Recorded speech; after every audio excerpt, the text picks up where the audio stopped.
Today, let's share an interesting story. I'm not going to speak about CSR, ESG, but I'm going to focus on sustainability. What do we actually mean by it? Let me take you through a journey of a small 10 rupee bottle, a bottle of a mineral water. Imagine you are at a very hot space in a tropical climate in the mid-summers and you're feeling extremely thirsty. You just go to your next vendor and buy a bottle of mineral water. You have the sip and you feel blessed. You quench your thirst and you're feeling much better. Now what happens? You take the bottle and what do you do with it? You throw it outside anywhere that you find feasible. The story of the bottle with you ends here.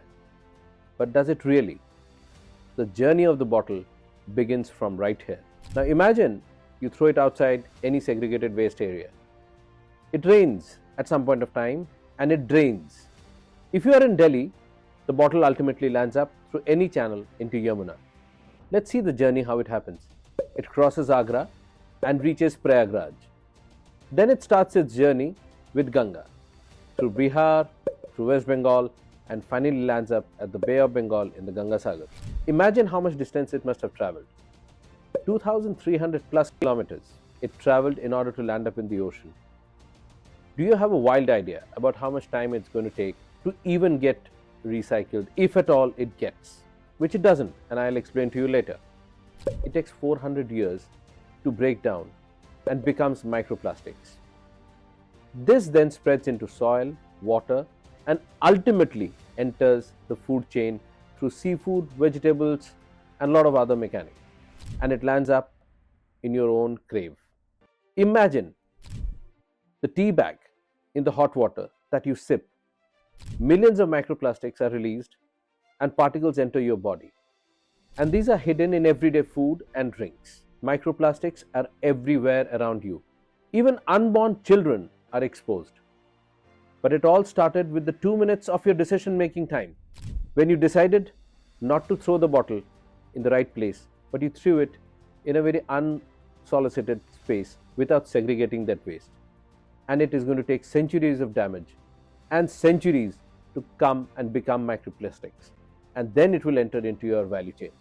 The story changes. Now imagine that same summer day thirst that you have. You now buy the same bottle from a same vendor. But this time, you're responsible. You decide where to throw it. You throw it in the segregated bin spotted outside. The PET bottle is dropped inside the segregated waste bin and the bottle goes to recycling.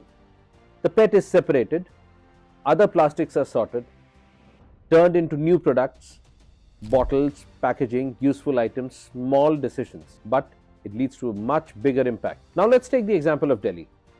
Delhi approximately releases 1,100 tons per day. That is 240 tons unprocessed plastic that slips through your choice. And you can stop it.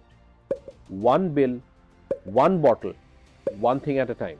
I agree, policy matters, systems matter, but it's in your hand. Careless seconds matters. System starts with you, me, and everyone. Every action echoes sustainability.